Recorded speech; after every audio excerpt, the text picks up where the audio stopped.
నేను ఈరోజు ఈ ప్రెస్ మీటింగ్ ఎందుకు పెట్టాల్సి వచ్చిందంటే 20 సంవత్సరాల ముందు తడుకు కిరణ్ అనే వ్యక్తితో ప్రేమించి 2005లో ప్రేమ వివాహం చేసుకున్నాం.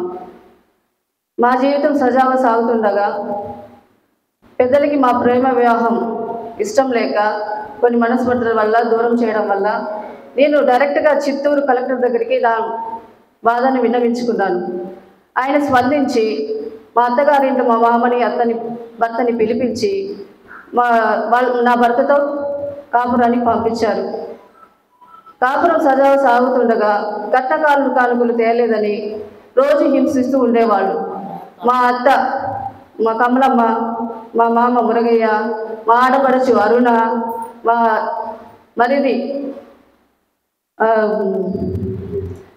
విజయ్ వీళ్ళందరూ కలుసుకొని నన్ను మానసికంగా శారీరకంగా హింసించి నన్ను మా పుట్టింటికి తరిమేశారు.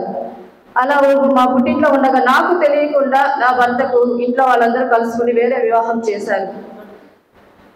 నేను ఎందుకు చేశారని నేను మా అత్తగారింటికి వెళ్ళి అడగక నన్ను నానా మాటలు మాట్లాడి మళ్ళీ నన్ను నా బిడ్డని దీంట్లో నీకు ఈ సంబంధం లేదు, నాకు అడుగుతూ నిన్ను కాపురం చేయలేనని మమ్మల్ని కొట్టి తరిమేశారు. అందుకని నేను విశా పోలీస్ స్టేషన్లో కంప్లైంట్ ఇచ్చాను. ఇలా చేసి మొత్తము డీటెయిల్గా చెప్పాను. కానీ వాళ్ళు ఇది సీరియస్గా తీసుకోకపోవడం వల్ల నేను ఇప్పుడు ప్రెస్ మీట్ని కలవాల్సి వచ్చింది. సో నా బిడ్డకి న్యాయం చేస్తారని తిరుపతి కలెక్టర్ గారిని, తిరుపతి ఎస్పీ గారిని మీ పాదాల చెంత వేడుకుంటున్నాను. నాకు నా బిడ్డకి న్యాయం చేయాలని మిమ్మల్ని వేడుకుంటున్నాను.